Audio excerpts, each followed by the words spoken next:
Welcome to Stamp Carving 101. I'm Elizabeth, and today we're going to be learning the basics about the tools that I use to carve my stamps. First of all, I have always been partial to the pink stuff, the Speedy Carves from Speedball. No promotion here. It was what I started with, and I haven't gone to anything else. I use a number 1 scoop, a number 4 blade for larger pieces, and a number 9 blade to cut the sides of the stamp clean. You'll notice the wooden handles. I bought those originally, and after some usage they started slipping, and so I super glued the blades in to the handles so that they wouldn't slip. I used the tracing paper method for transfer, and I use the tape to tape my tracing paper down so it doesn't move. Finally, I use a mechanical pencil, specifically mechanical, so that I get a nice clean line while tracing. The first thing I'm going to do is I'm going to tape down the tracing paper so that it doesn't move around while I'm tracing. I've chosen to trace this picture of Alice in Wonderland peeking out from behind a curtain, mostly because my printer is broken, and so I don't have a way to print images. So I'm taking one from this book.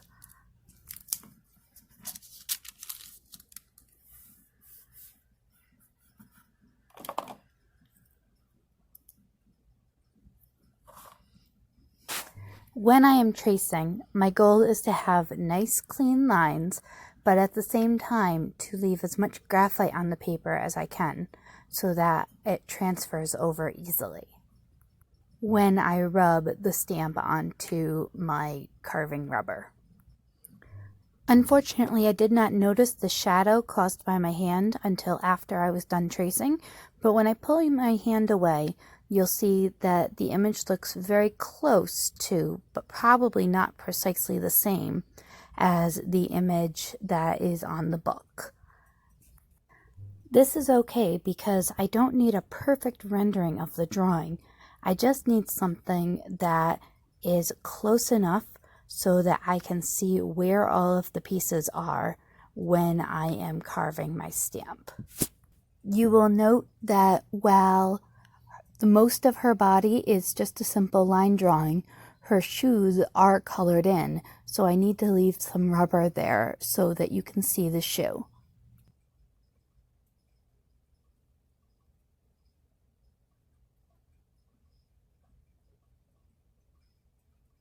Even with the mechanical pencil, your lines are still going to be relatively thick. You can go back in later with the number 1 blade and clean it up. If you're doing something with hatching in it, just getting a general feel of what the area is like will help you. I'll be covering how to add details like this in future videos.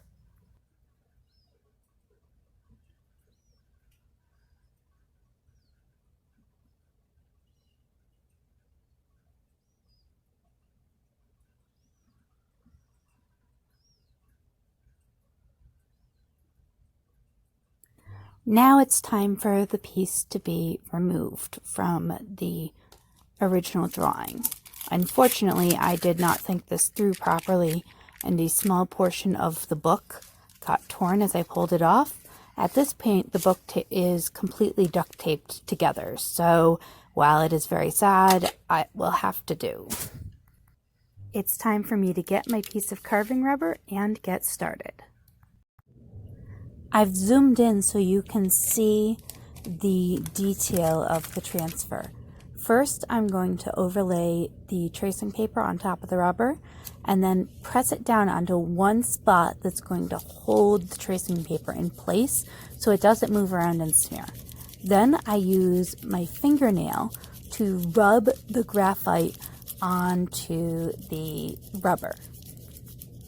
You want to make sure you get all of the pieces even to the very edge, and you can lift up the paper and check as long as you keep one spot anchored so the tracing paper doesn't move away. Now it's time to carve. The first thing that I'm going to focus on are small pieces. like her pocket and the V between her legs. With details like that V shape, which can also be found in things like the letter A, one way to do this is to start at the tip and put your blade into the space.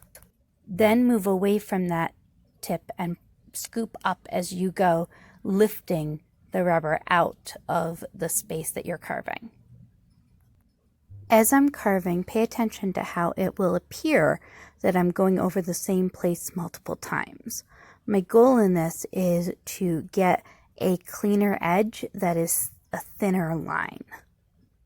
This can be achieved by primarily staying in the channel that you already carved, but just leaning the side of your blade into the side of the stamp where you want to remove some of the rubber. Keeping your workspace clear is also important. You'll notice at times I will be flicking the blade to get rubber out of it, or I will be possibly blowing on the stamp to clear the space. I don't want to rub the stamp because then I'm going to smear the transfer.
I've carved out the interior of the stamp, and now it's time to get it out of the rubber. You notice I've used the number 1 tool to carve all the way around the outside so that there is a small channel around the whole stamp, and I'm not using my number 4 to carve the edges of the stamp for the first time. Now I'm going to use my number 4 and go all the way around the stamp. Even though it's basically a big rectangle, I can still rotate the blade slightly left or right in order to get the cut that I need. I want to clear away enough so that when I come in with the number 9 blade later, I have enough room to maneuver. On larger stamps, the number 4 can also be used to take out large empty spaces in the middle of stamps so you don't have to use the number 1 the entire time.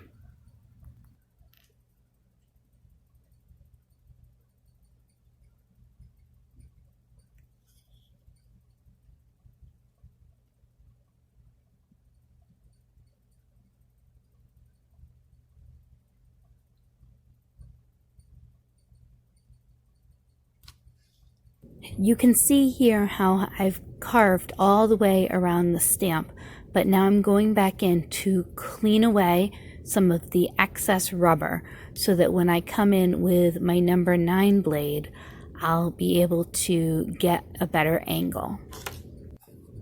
And now it's time to use the number 9. This is the blade that I consider a little bit dangerous. I tend to use it in what I would say is not a safe way. I pull the blade towards me and my thumb is right there. Yes, I know this is a bad idea. I have tried to adjust my way of holding it in the past and have not been able to have as much control. I have stabbed myself in the thumb before, but I seem to have gotten a good feel for how quickly that blade cuts through the rubber now. So I feel at least moderately confident in my idiocy. I do hold the stamp up off the table for this, like I'm paring an apple, because I find I have better control.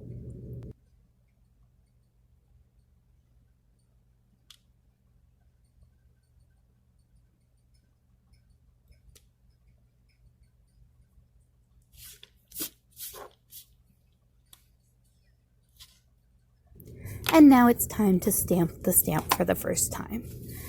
Personally, I have a tendency to carve a stamp and then not stamp it for up to a month as it sits on the table. I find that when I do this, the perfectionist in me worries much less about how nice the stamp is because there's no desire to go back and recarve anything. When I stamp on the stamp pad, I hold the stamp pad upside down and press onto the stamp. Then I turn the stamp over and I walk my fingers all the way over the stamp before pulling away in a clean motion. And there you have it, Alice peeking behind the curtain in Wonderland. Thank you for watching. If you enjoyed this video, please consider liking and subscribing. It means a lot, and you get to see new content as it comes out.